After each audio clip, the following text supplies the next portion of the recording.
All right, today we have with us Phil Coppens. He's been on before, twice in fact, in the last not too long ago when I asked him if he would to speak to an article he had written about state-sponsored terrorism, which was kind of a grim subject, and it's with us, unfortunately, probably for good. But that's not really the good stuff, if you know what I mean, because he covers so much more, a lot more interesting and a little bit more light as far as its tenor. So thanks a lot for coming back, Phil. Appreciate you coming into the what we have called the Knollapalooza. Yes, and I'm glad I'm not the one who has to pronounce this all the time. Again, I think you would rather deal with these kind of issues, and actually so would I. And there's one that's been on my mind, and you put it on the top of your talking points because you've been on this for some time. But for someone like myself on the periphery, all of a sudden these issues seem to pop up in the media or in the province of coast to coast or something like that, and it's like, where was this like 10 years ago? So, and this whole idea about the crystal skulls, I've never heard about them until probably late last year or early this year. Do you know why this has popped to the forefront, if you will, of like socio-cultural issues? Yeah, I think there is a timeline to all of these things. In the 1990s, there was UFOs which were very prominent. Then they kind of disappeared, and now they seem to be on the rise again. Pyramids, the same thing in the 1990s, very prominent, then disappeared again. And with the crystal skulls, they were somewhat famous in the early 1980s, specifically to do with Arthur C. Clarke's Mysterious World. Okay. And Arthur C. Clarke actually chose the Mitchell Hedges crystal skull as the image of the entire series which he did. Now, why they have popped up right now is obviously because of the new Indiana Jones movie. And what we found out is that George Lucas, one of the three big players in the movie, together with obviously Steven Spielberg and Harrison Ford, who doesn't just seem to be an actor but also quite decisive in what to do. He had this passion for the crystal skull since the 1980s and always wanted to do something with it, but didn't get the right scripts and didn't get the confidence of either Ford or Spielberg to really go for it. So they went through an awful lot of theories, and the end result is this movie. And obviously the movie has propelled so much more interest, very much like the Da Vinci Code has done various other subjects as well. Yeah, good point. Do you know, by the way, who came up with that screenplay? Was it Lucas? Lucas seems to have had the original idea, yeah. And then there were a series, even M. Night Shyamalan produced a film script, but obviously we don't know, we can't look into the internal kitchen, and I don't think they're going to hang their dirty washing on out for us to see, but I would think that it's very much George Lucas, and when the film has been out, so I think a lot of people have seen it, but when you look at the themes which are explored in the movie, a lot of them date back to the 1970s. And I think George Lucas at that time already had this interest in crystal skulls and just needed a writer who stood close to his ideas and was just able to transform it. And it just seemed that not too many people were able to do that, or various people weren't happy with the results of other people. Well, they are fascinating. There's not two ways about it. The point is, what is the point? I mean, what were these all about? Now, we do understand, too, that there are some that you would call ersatz fabrications of late. Yes, I mean, it's a very controversial subject, and in the case of the Smithsonian Institute, surprise, surprise, they will tell you that they're all fake. And tying it slightly back to what you were saying in the intro, the reason why I like these kind of subjects more than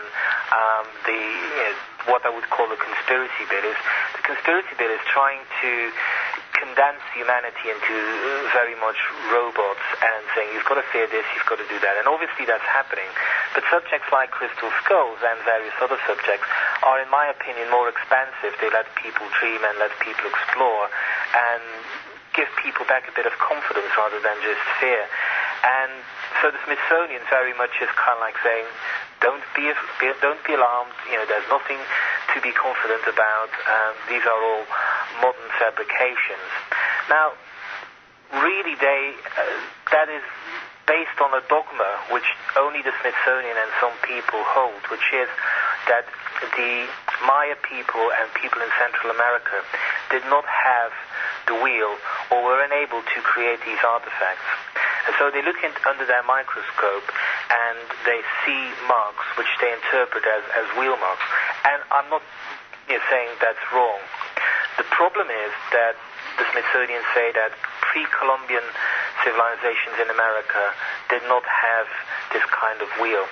And the top professor one of the top professors in Mayan history, Michael Coe, has been on the record for many years, and he just says this dogma is, it's not true. People in the Smithsonian can't just say that.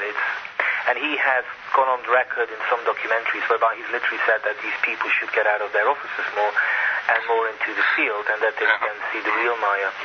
So that's the topic of debate. That's really what it is all about. And that is something which very few people really fail to mention.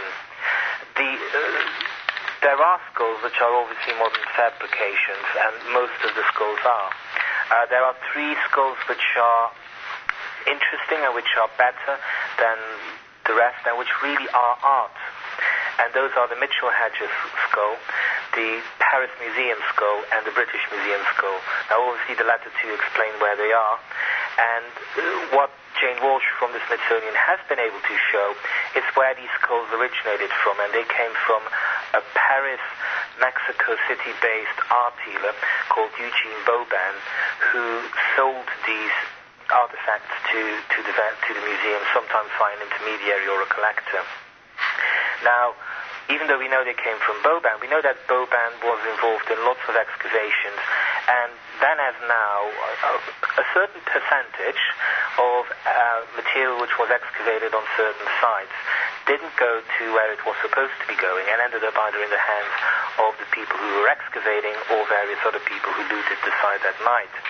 And Boban is known to have been on friendly terms with those people who sometimes just came to his shop and put these things on offer. So we know he had access to legitimate artifacts, and he was also a campaigner to... in our mind, it's probably a bizarre situation whereby he kind of said, I hate people faking artifacts because pretty much there's so much genuine stuff on the black market that I'm only interested in the stuff on the black market. Yet Walsh alleges, without any evidence whatsoever, that he had these skulls made in Germany. And when you look at the 3 skulls, the Paris Museum one is quite artistic, the British Museum one is very artistic, and the Mitchell-Hedges one is so artistic that actually Jane Walsh herself says that the German craftsmen in Germany, in this village, were just renowned for its crystal, but not for any crystal heads. That actually, they wouldn't have been able to make that at the time of Boban. So for the Mitchell-Hedges skull, she actually has had to create a new theory of her own just to try to explain it. And even though she hasn't published that theory, the hints of what her theory might be and what she thinks is that it might be something like the 1912, 1913, 1914 in Italy. Now, it's a nice theory, but it is absolutely no scientific evidence. It's just a scientist saying it, but there is no scientific evidence for this whatsoever. And what a lot of documentaries are doing because of the Indiana Jones controversy is quite often take her opinions as gospel, and it's a bit of a sad situation.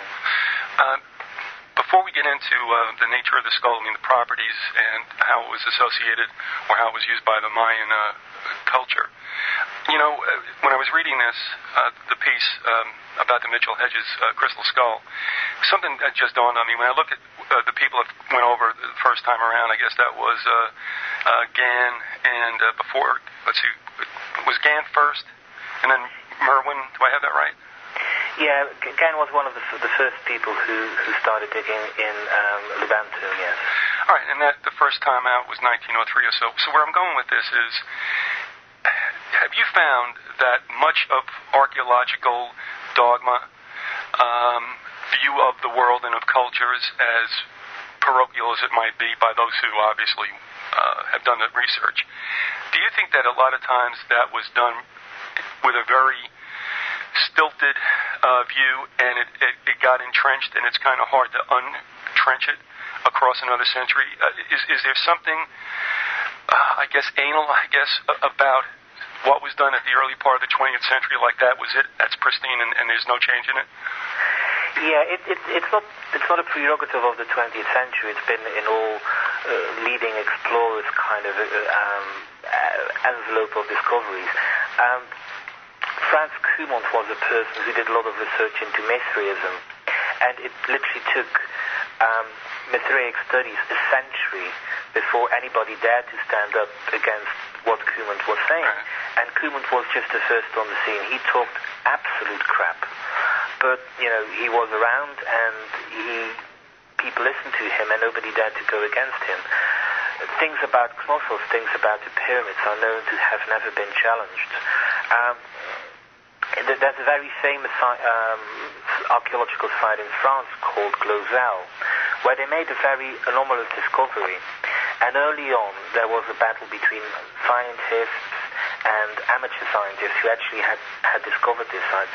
And it is the most horrible story. It's way too long, but it is actually on my website. But it is the most horrible story whereby innocent people were arrested, thrown into jail because archaeologists were having a bit of a debate amongst themselves.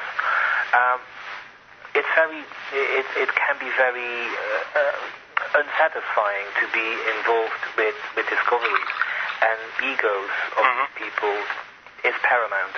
And it just seems that it just got so, as I said, entrenched, accepted, that to try to undo it, it's almost like moving, the pyramids themselves. But, all right, but I'm sorry, Philip, you want to speak to that? Go ahead. No, it's just a plethora of issues on all fronts, and it's not just crystal skulls. No, right. It's reputations across the board. Okay, now about the authentic skulls themselves, they're expressly associated with Central America and Mexico? Yes is the answer. So we've got three famous skulls, and then there are lots of modern skulls. But when you look at modern Mayan customs, you will actually find that they do use crystal skulls, and they were using them before the Indiana Jones movie came out and before they really became popular. One of the first people who went in search of crystal skulls was Nick Nosserino and a few others as well. And in their travels in the Mayan heartlands in the 50s and the 60s, they knew that quite often they were confronted with relatively distant Mayan settlements. And then sometimes, in exchange for whatever goods the community felt essential, these explorers were offered crystal skulls. Now, Nick Nosserino said that he never accepted any of these, and as much to his credit, it's actually a bit of a sad story because it actually means that we don't have evidence that these were on offer. But pretty much crystal skulls were part of the Mayan mythology and still are. And there's also good evidence that this isn't a recent discovery, as in post-Columbus, but that pre-Columbian Mayans were very interested in skulls. And there is also some hint that they might have been involved or interested in crystal skulls.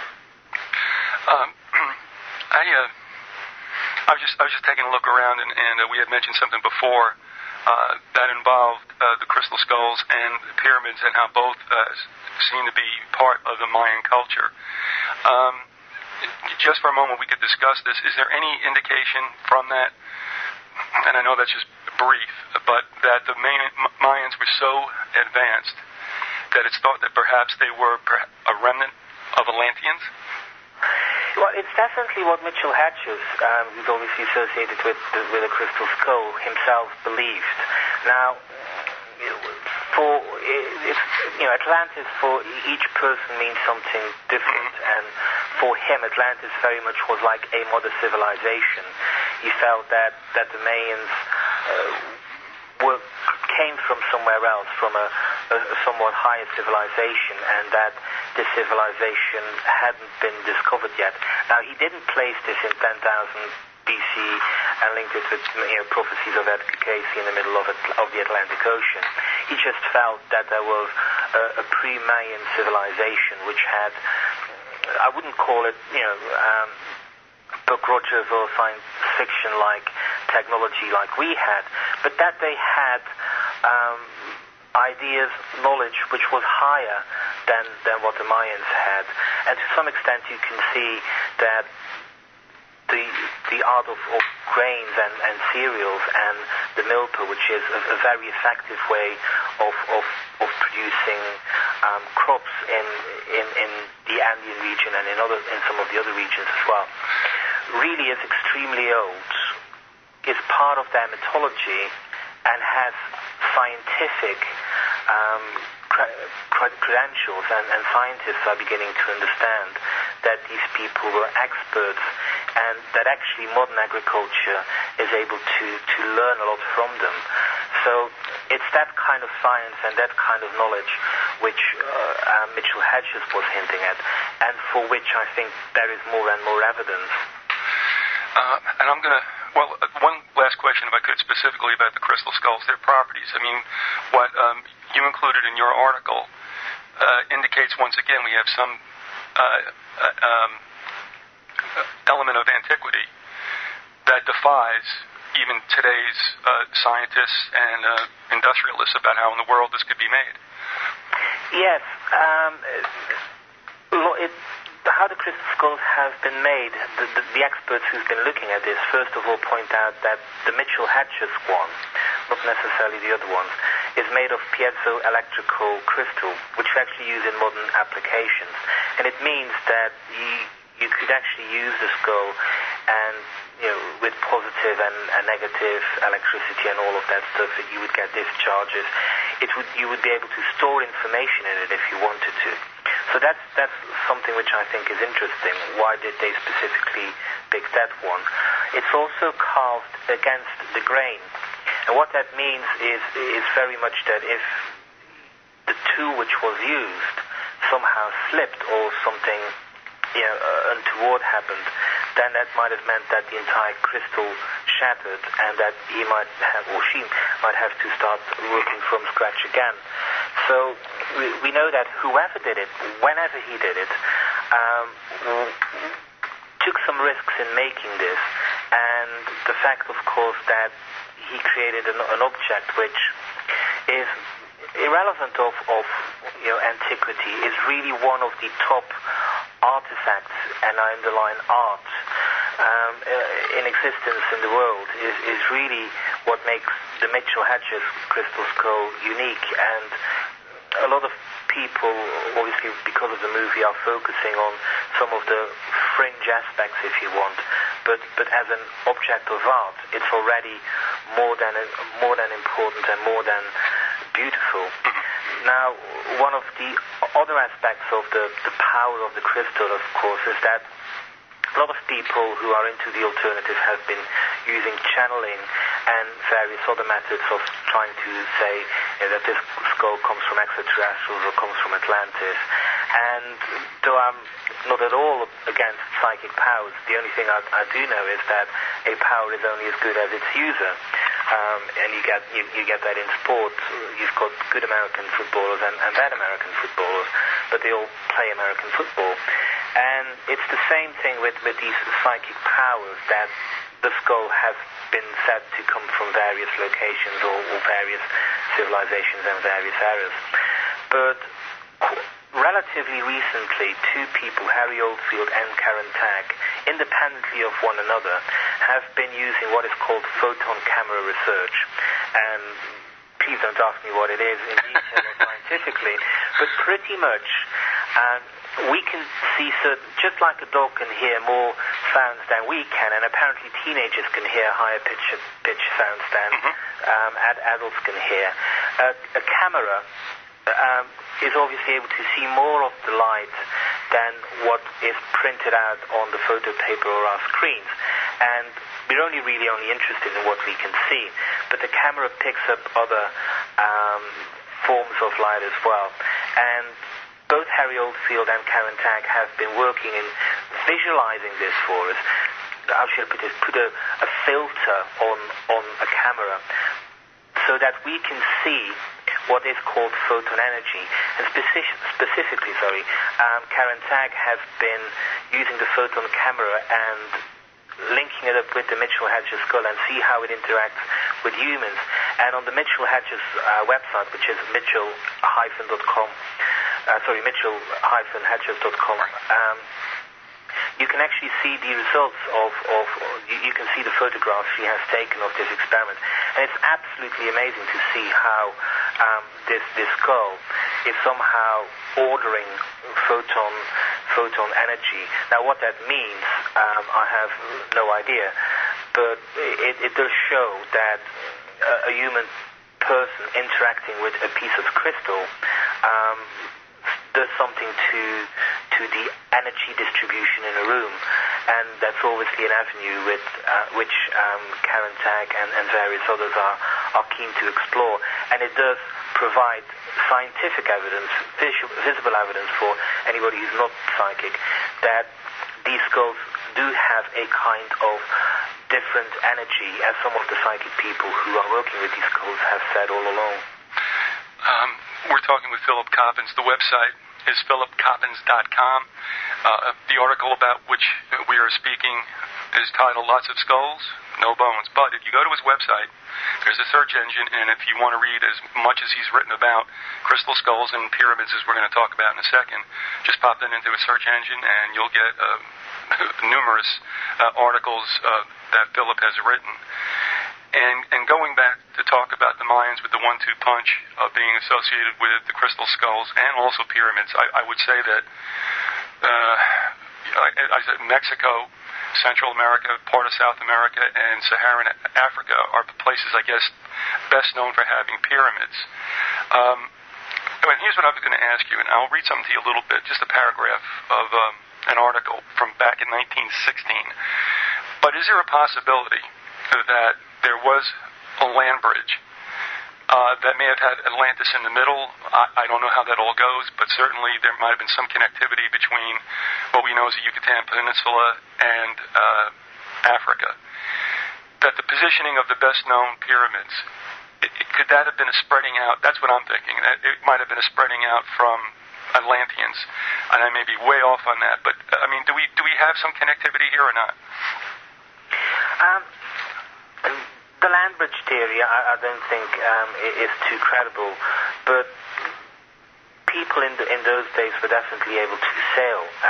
When you look at Western Europe and what is called the megalithic civilization, things like Stonehenge, Karnak, it's accepted by scientists now that the main means of communication from Orkneys in the north of Scotland all the way down to Morocco, which is a distance of 2,000, 3,000, 4,000 kilometers, that the communication between all of these things was done by sea.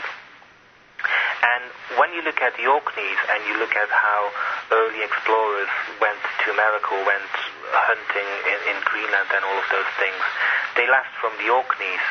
And the Orkneys being where they are and what they are, i.e. very windy, very cold, and very up in the north of the North Sea, it wouldn't have taken much, in fact, just a boat which becomes uncontrollable or gets drifted away to reach parts of America.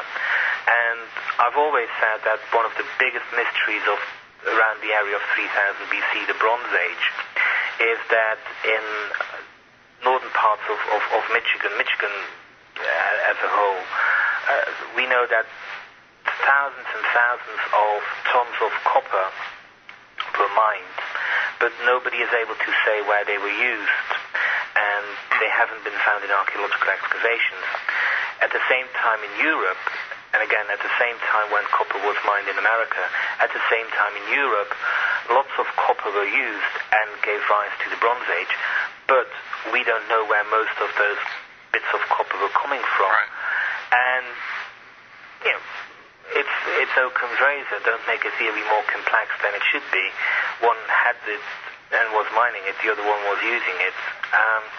You can easily solve that enigma. But again, the dogma says that these people never crossed the Atlantic to America, And again, it's dogma because we know they had boats, and we know that the boats they were using were able to do that crossing. Well, seeing that you just mentioned that you believe it's most plausible that we had sea travel and that it wasn't necessarily a land bridge.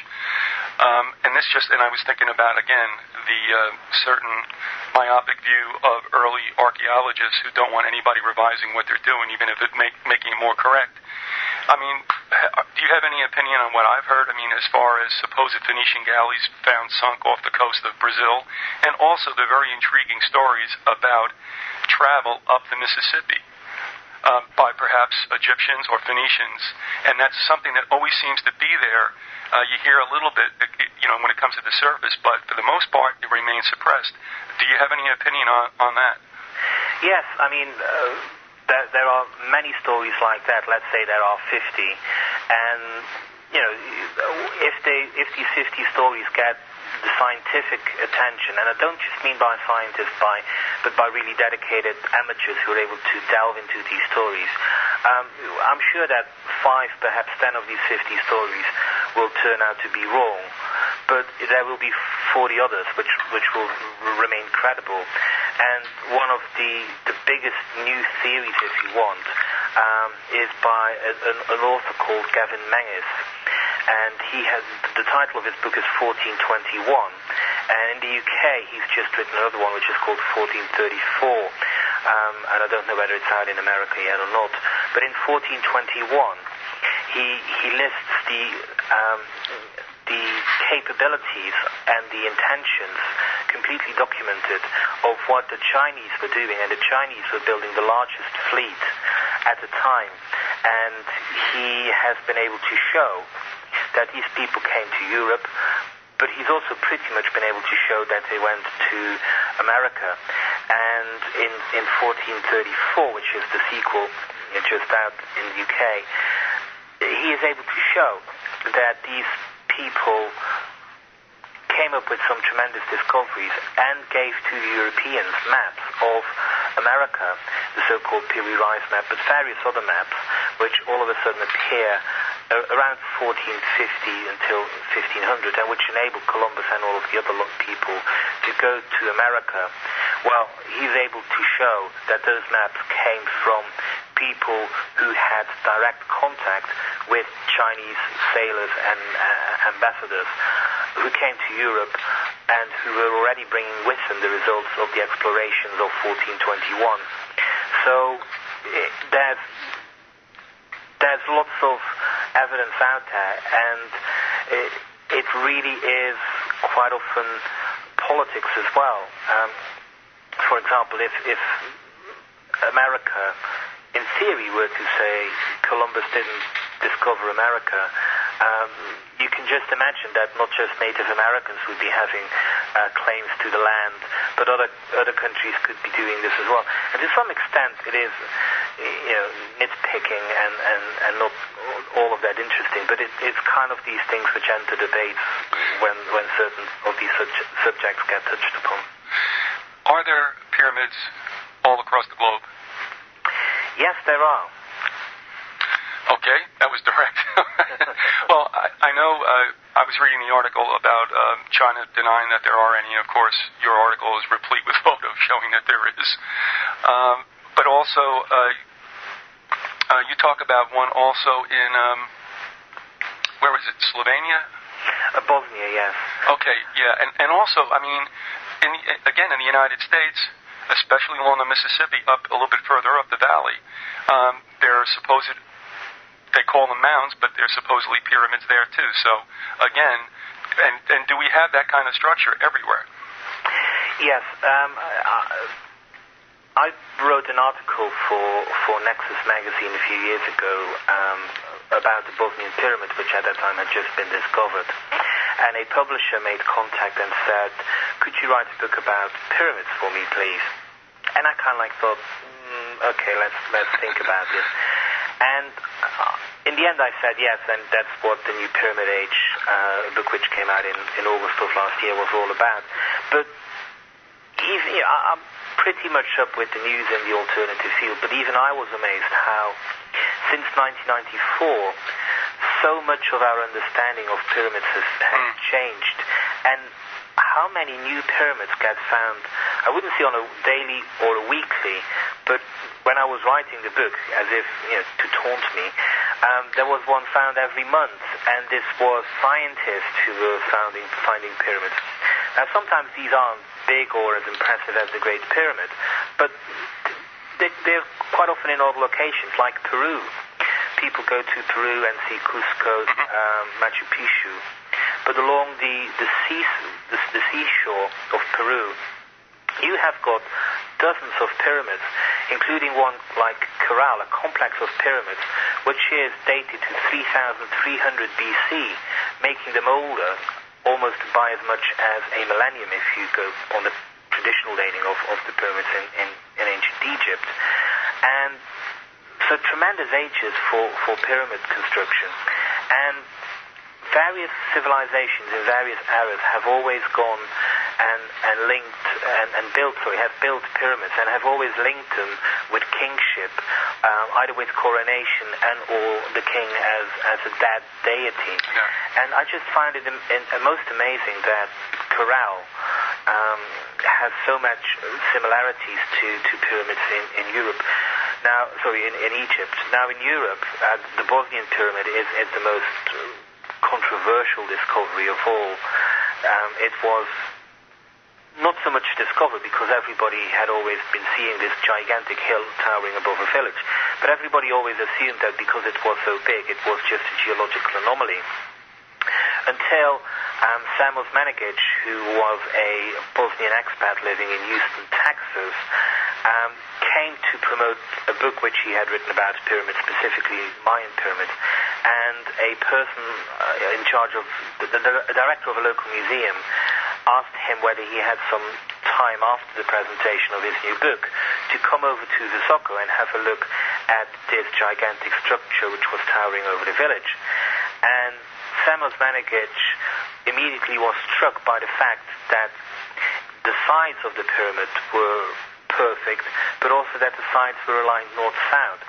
So straight away he realized that if this was a geological anomaly, it actually had all the features of a man-made pyramid. So he had some initial excavations done that same year, which said that further excavation should be done, and that's what they have been doing, and they have been identifying certain very interesting aspects, but it is a gigantic amount of work. And once again you see how all the egos are involved. When he made his announcement, people like Anthony Harding, who is a high-up person in archaeology in Europe, just said, no, this is impossible, therefore they are not genuine pyramids, it's just a geological anomaly. In the past 2 years, Samos Manigic has specifically used Egyptologists who have done on-site research, and some of these Egyptologists which he has been using are top-notch professors, and each and every one of them has gone on the record publicly stating that these are man-made pyramids, and that two of the structures there are hence the two biggest pyramids which we've ever found, which are in existence on the earth. Now, when you look at that area, you will find that there was a civilization there which an archaeologist called Maria Gimbutas has identified as Old Europe. Now, so far, Old Europe has never been identified as a culture who built pyramids, but we do know that Old Europe liaised very closely with the Sumerian civilization, and we know that the Sumerian civilization built pyramids, even though everybody calls them ziggurats. So, for the discovery of a pyramid to be made in a civilization of Old Europe isn't such a stretch of the imagination, but again, it's the old bailiwick, and a lot of politics was played around this discovery. And in the New Pyramid Age, I fill an entire chapter as to how scientists are worse than politicians. I mean, a lot of people quite often complain about the antics of a George Bush or any other politician, but they could learn a few things from scientists when they're defending their theories. I want to also mention, too, again, this is Philip Coppens. We're talking about pyramids, and he mentioned the title of his book, The New Pyramid Age. Philip, can you also mention some of the other titles that are available for folks and that can be purchased through your website? Yes, I mean, on the website, all of the books I've written, some about ancient Egypt or Star Law, like the Canopus Revelation, The New Pyramid Age, the title is self-explanatory. Another recent one is about a Scottish landscape, which was very, very important in megalithic times. All of those books are on the website. There are articles about the books on the website. People can buy these books from Amazon or another book distributor in America. Quite often the books are in bookshops in America. And on the website you find dozens of other articles which have either appeared in magazines across the world or are just for the website only. Oh, by the way, in bookstores, where in the world would they, what section would they put them in? It's a very good question. I have seen it misfiled on occasion. Quite often they end up in the Mind, Body, Spirit section. But I've seen them everywhere. New Pyramid Age I've even seen as a travel book. That sounds American. Okay. Well, one last thing, too. And that kind of ties in. The crystal skulls with the pyramids. And it may even tie in with the third point about which we're going to speak. And that is it possible, and I want to know your opinion on it if you have one, and that is, it seems to me, I'll just flat out say it, that I guess civilization has had a couple of restarts after perhaps some kind of catastrophic event. But if that is true, and there was a restart, no matter how many times it happened, I'm getting the feeling that each time it restarts, it's either de-evolving or it begins from some beginning and gets to a point where I guess it can become malevolent and then it's got to get quashed again. So I guess that's a lot to address. But one, do you believe that we are de-evolving, given the fact that we have pyramids nobody can figure out, we have crystal skulls no one can figure out, and much more? What about that? Yes, I think part of the problem is that we are de-evolving in the sense that we build up barriers which are fake. We build up dogma, and hence we can't comprehend something because we have disallowed ourselves to think. And that is quite often the case in people's personal life, but that also is the case as society as a whole, and people stick to their guns. So that's a sad aspect, I think, of what we are pretty much in the Western world as a whole and as an individual, even though it's not necessarily part of an individual's fault, but more of society. There's a relatively recent book, and I've forgotten the author's name, but the book is called Apocalypse, and it's a scientist, a geologist, who explains how he came up with evidence. Well, he didn't come up with evidence. He went on holiday and he saw how sites like archaeological sites like Mycenae in Greece, but pretty much everywhere where he looked, showed clear marks of earthquakes and destruction by earthquake. And he started to try and get archaeologists interested in this and say, well, when you look at that bit, that's a clear sign of an earthquake.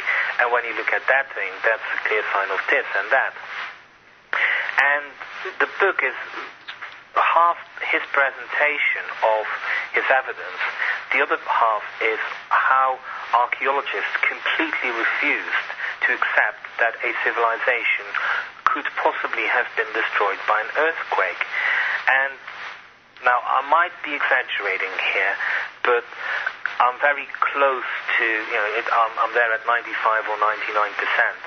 But I would argue, like he is arguing and presenting his evidence, that of all civilizations which ever have existed, whether big or small, the official archaeological conclusion as to how each civilization has ended has always been that it was human problems, whether warfare or agricultural problems, that ended civilizations. Never have archaeologists been able to say that the exact cause of why a civilization collapsed was an earthquake or another natural catastrophe. And he just shows how incapable these people are, and again, either sometimes falsify evidence or sometimes put evidence aside.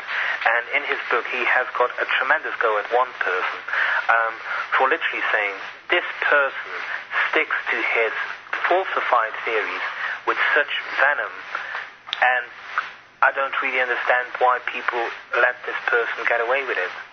And so when you say civilizations being destroyed by catastrophes, yes, there is definitely evidence for that. Again, it's not accepted, but the evidence is out there. And I think when something like that happens, people do take certain precautions, and sometimes they are the right ones, and sometimes they are the wrong ones. And Velikovsky was a person in the 1950s who wrote a lot about that, and to some extent he would have been in agreement with the fact that when such a thing were to have happened, we tend to just forget or try to forget that it has ever happened, and that people just move on pretending it has never happened. And very much San Francisco earthquake and other earthquakes, there are signs there that people do not want to be remembered too much and just get on with their life. But if a civilization was somehow affected in such a tremendous way that rebuilding just didn't work, was too dangerous, or had to come up with something else, then you will see that society has changed. Whether we constantly go down the spiral, I don't think that is the case. When you look at 1400 as a date, Europe pretty much was very stupid at that time. Yet the Mayan civilization was flourishing. It was very bloody, but there was a higher civilization there. China was just tremendous. Africa, actually we haven't really mapped that, but it depends, and I think each continent goes through these cycles as and when. So I don't think there is a natural progression from higher to dumber, but it does go in wavy forms. Well, I don't know that you knew the irony that was injected into one of your statements about the shortcomings of societies or civilizations, and you said they stick to their guns, and I'm like, boy, are you right? And unfortunately, I think we're seeing a period right now where things could get a little hairy. Now, again, with who did the pyramids, and this kind of segues into our third topic, which is the deal with UFOs. What's your position with regard to, one, whether we've been visited and they gave us some help, and there are some vestiges, we would say, such as the pyramids and such, but and you also mentioned, are they government, was it a government hoax? Actually, it's deliberate. Or it may be everything, but what about the idea of alien intelligence giving humankind down here a hand? Well, alien intelligence, yes. Now the question, alien or ET, is the next big question. And I always favor strongly the alien aspect. And just to underline that, people like Terence McKenna, who unfortunately died way too young, but he opened my eyes that by using, now they call it a drug, DMT, but actually our brain produces it. So the FDA has actually outlawed something which our body produces naturally. But he always said that when you take a large injection of DMT, you get a trip which lasts about 30 minutes, and in that period of time you will see visions and you will hear beings talk to you and say, we are intelligent. And both Terence and an anthropologist called Jeremy Narby, have explored this much further. And Jeremy Narby lived with Native Americans in the Amazon and some other cultures as well. And he came away with the fact that the intelligence which they contacted while they were using DMT, which pretty much opens your mind to another dimension, that information which they came away with was actually scientifically valid and had, for example, tremendous medicinal purposes, but also, quite often other information got downloaded as well. And Jeremy Narby took with him Swiss pharmacists, and they just said, they were amazed that, I don't know how long they were, but a week or 3 weeks with Amazonian Indians, actually was going to revolutionize how they were dealing with certain problems in medicine and pharmacology. So that there is something out there which makes itself manifest is I think, something which is extremely interesting and extremely important. When we then look at what the government is doing with it, I think that we are once again confronted with some spin, and that there were people within the government who were interested in this, I think, is now a given. When you look at the remote viewing project, which the government did from 1970s onwards, when it got declassified in 94 or 95, the government kind of said, well, we've declassified this, but actually it never really worked, and people were never able to do any psychic experiments. Well, everybody who was involved said that didn't agree, and I would question whether any government would be continuing efforts for 20 years when they know it's not working. They might do it for 5, 10, but why continue, and why do it in the way they were doing it? So that is one aspect. When you look at other aspects of what people like Hal Puthoff and Russell Targ did for Stanford Research Institute in the 1970s, which involved people like Uri Geller, but also people like Andrea Buharic, they went to Amazonian rainforests. In the case of Buharic, he went to Israel, and what they were trying to find were psychically gifted people on which they did experiments.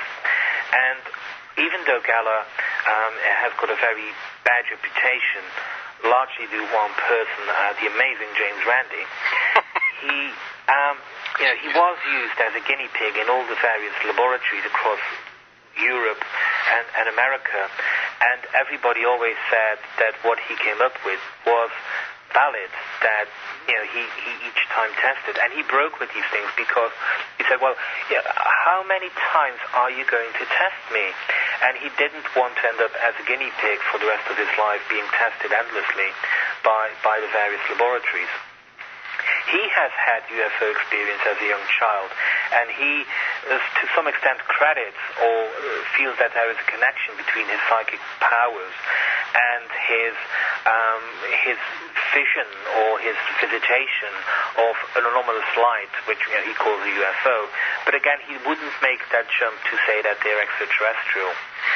Now, when I've been looking at the UFO scene, and I did this together with some other people, including for one book which was called The Stargate Conspiracy, which appeared in 1999 and which was written by Clive Prince and Mint Picknett, who also wrote the Templar Revelation, which became the basis for the Da Vinci Code, or one of the bases for the Da Vinci Code. In the Stargate Conspiracy, we actually found that elements, people within the CIA, put out certain information saying, do you know that the CIA is hiding this information about E.T.? They did certain things to Betty and Barney Hill, which made Betty and Barney Hill believe that they had missing time. From that belief, both Betty and Barney Hill were then hypnotized, and under hypnosis, which neither Betty or Barney Hill remembered, but which the hypnotist said, what they had said during their hypnosis session was that they had been abducted by extraterrestrial beings. And from that, the first abduction report got created. Now, when you then start to look into these names, and quite often the UFO authors at the time weren't aware of this, but when you just do very simple follow-up, you find that the person who said this, that they had missing time, were highbrow people of the CIA. And the hypnotist wasn't just anybody, but a top CIA hypnotist who worked on things like MKUltra and various other aspects. So the common perception that the government is hiding the truth from you about ETs isn't such a given. It's not as simple as that. And to some extent, yes, the government has been involved with all of this research, but I think that the truth is again not repressive. They're not trying to hide something. I think the government is pushing back on certain things because the information which would become available to us would pretty much set us free. It would create probably quite a controversy if people started to realize what the discoveries of these psychic people, of these other dimensions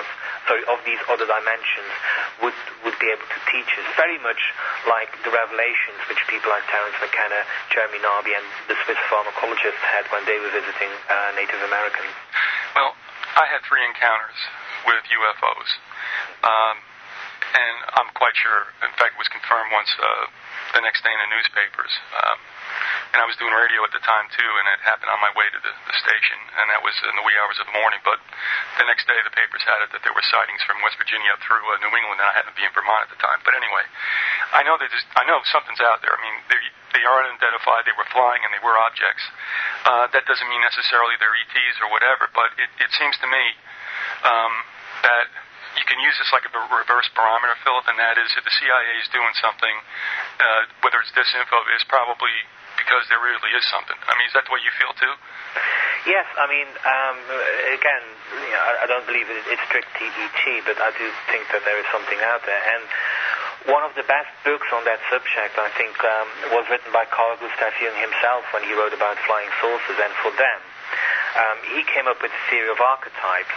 And archetypes, in his opinion, I'm slightly misconstruing it here in the interest of brevity, but what he was saying was that archetypes were thought forms, very powerful human facilitators, things which lived on another dimension. And when he was looking at the UFO phenomenon, what he said was that the UFO phenomenon as such was an archetype which had become activated. So I quite often see it as, imagine a balloon which is just lying on the ground. Well, what he saw, the UFO phenomenon, was that this balloon somehow got inflated and began to appear, and everybody saw it grow, and it became a veritable force of its own.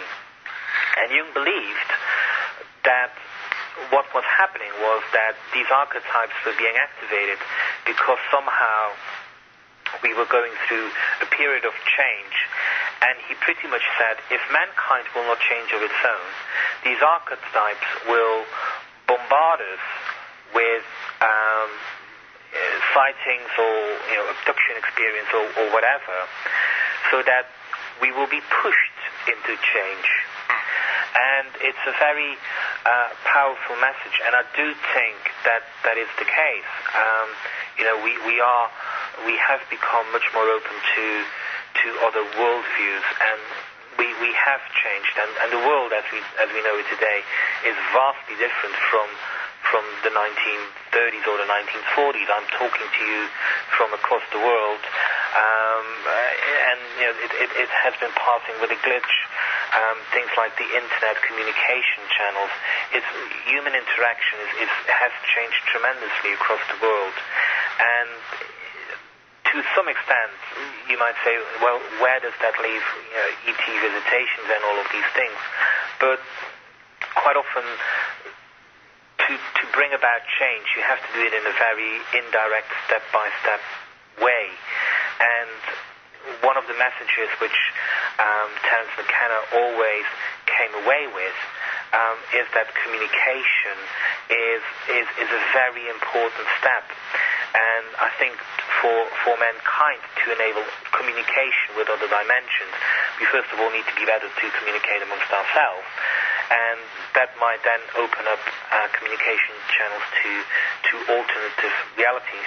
And when we see how much time we spend behind computers or television, these are actually technologically created artificial environments. And the next question then would be, when do we begin to directly experience with these technological environments? And is this just a step down? I wouldn't call it an evolutionary process, but definitely a process whereby, indeed, perhaps mankind as a whole will be able to experience alternative dimensions and not get the problems which cocaine addicts and all of the other people with problems through drug abuse have. That wasn't the kind of experience which people like McKenna and the various other people were talking about. Right. It's a million miles away from that. It's almost like a person saying there should be more doctors. That person isn't saying that everybody should just start to operate on their children or their wives without any form of training.